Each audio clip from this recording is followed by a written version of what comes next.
Hello बच्चों, आप सभी का अंजलि एजुकेशन में स्वागत है। आज के इस वीडियो में हम लोग बोर्ड मास का सवाल है, ये इसको हल करेंगे और जानेंगे बोर्ड मास का सवाल किस तरीके से बनता है। तो यहाँ पे देखिए, पहले बोर्ड मास के बारे में थोड़ा सा समझ लेते हैं। BODMAS, ये बोर्ड मास लिखा हुआ है। बी से होता है ब्रैकेट यानी कोष्ठ, ये जो देख रहे हैं ये कोष्ठ है। बी से ब्रैकेट, ओ से ऑफ, डी से डिवीजन, एम से मल्टीप्लिकेशन, ए से एडिशन और एस से सब्ट्रैक्शन। ये रूल हमें पता होना चाहिए, उसके बाद हमसे बोर्ड मास का सवाल बनेगा। तो सवाल को, अब इस सवाल को बनाते हैं। तो सबसे पहले किसका क्रिया बोले थे हम? 20 से होता है ब्रैकेट यानी कोष्ठ। कोष्ठ 4 प्रकार के होते हैं।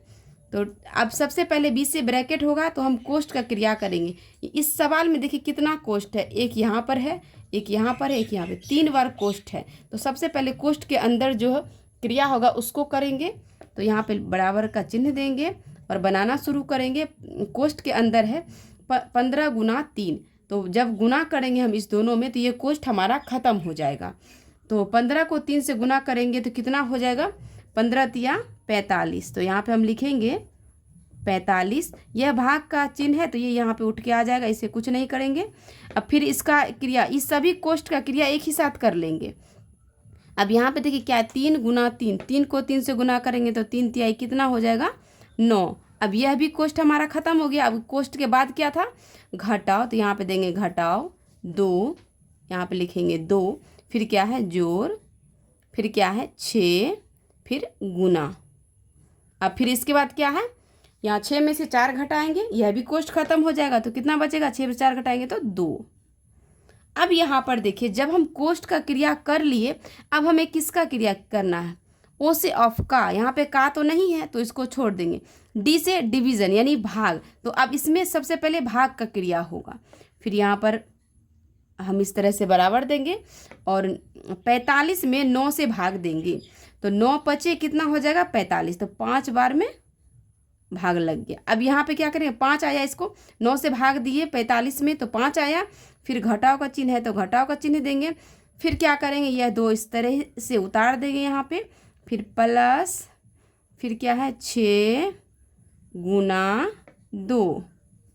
अब यहाँ पर देखिए, हमने ब्रैकेट का क्रिया कर लिया, ओ से ऑफ ये का नहीं था सवाल में। फिर डी से डिवीज़न, तो यहाँ पर हम डिवीज़न कर लिए। अब एम से होता है मल्टीप्लिकेशन यानी गुना। तो अब यहाँ पर देखिए, यहाँ घटाव का चिन्ह है, यहाँ जोड़ का चिन्ह है, यहाँ गुना। अब इस दोनों का क्रिया होगा। स्टेप बाय स्टेप वीडियो को थोड़ा अच्छे से देखिए, समझ में आ जाएगा। एक ही बार में ही ये सवाल समझ जाएंगे। इसको ऐसे ही उतार लेंगे तब इसका गुना करेंगे। तो उससे पहले इसको उतार लेते हैं। 5 घटाव 2 जोड़, अब 6 में 2 से गुना करेंगे तो 6 दूनी कितना हो जाएगा? 12। तो यहाँ पर लिख लेते हैं 12। अब आपको इस जगह समझना है, यहाँ पे देखिए इसका चिन्ह है प्लस और इसका चिन्ह है माइनस। तो पहले प्लस वाला जुटेगा और ये 5 के आगे में है प्लस, तो बच्चे क्या करते? इसको जोड़ देते। यहीं पे बच्चे गलती कर जाते हैं। इसका चिन्ह माइनस है तो माइनस प्लस है ये, लेकिन यह भी प्लस है तो प्लस को प्लस के जगह एक साथ पहले लिख लेते हैं। तो यहाँ पर हम लिखेंगे बराबर दे के, यहाँ पर लिखेंगे 5, क्योंकि ये प्लस है इसके आगे प्लस छुपा हुआ है। ठीक, तो यहाँ पर लिखे 5 और इसको नहीं लिखेंगे अभी, पहले फिर लिखेंगे प्लस 12 और 12 लिखने के बाद फिर ये -2 इधर आ जाएगा, -2। अब आपको फिर यहाँ पे समझना पड़ेगा। अब इस दोनों को जोड़ेंगे, 5 में 12 जोड़ेंगे तो कितना हो जाएगा? 17 हो जाएगा। और 17, अब फिर यहाँ पे घटाव का चिन्ह देंगे, फिर ये 2 को यहाँ लिखेंगे। अब घटाव का क्रिया होगा, यहाँ पे देखिए लास्ट में है सब्ट्रैक्शन यानी घटाव। तो अब हम यहाँ पे घटाव का क्रिया कर रहे हैं, लास्ट में घटाव का क्रिया होगा। तो 17 में से 2 जाएगा तो कितना बचेगा? 15। तो ये हमारा आंसर हो गया। तो ये सवाल आपको समझ में आ गया है तो वीडियो को लाइक करें, और इस वीडियो का आप पहली बार देख रही है तो हमारे पेज को फॉलो ज़रूर करें। इस तरह का बहुत सारा सवाल मैं बताऊंगी। और अभी ये एक सवाल बना है, अब दूसरा सवाल बनाते हैं। अब ये आ गया दूसरा सवाल।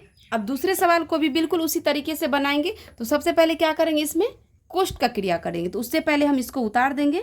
तो यहाँ पे बराबर दे के इसको उतार लेते हैं, 34 जोड़। अब यहाँ पे देखिए 25 में 5 से भाग देंगे तो 5 पचे 25। तो ये इसका आंसर हो जाएगा 5। ये कोष्ठ खत्म हो गया। फिर ये गुना का चिन्ह है तो इस जगह पे हम गुना का चिन्ह देंगे।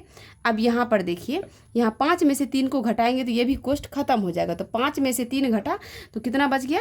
2।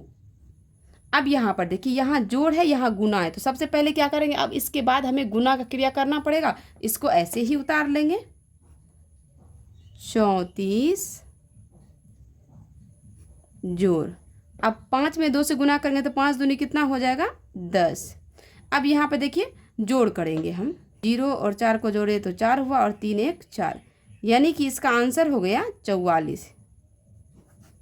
तो ये आप समझ रहे हैं, सवाल देखने में बड़ा लग रहा था लेकिन है बहुत छोटा और बहुत आसान है। तो अगर आपको ये सवाल समझ में आ गया तो वीडियो को लाइक करें और अपने दोस्तों में इस वीडियो को शेयर ज़रूर करें।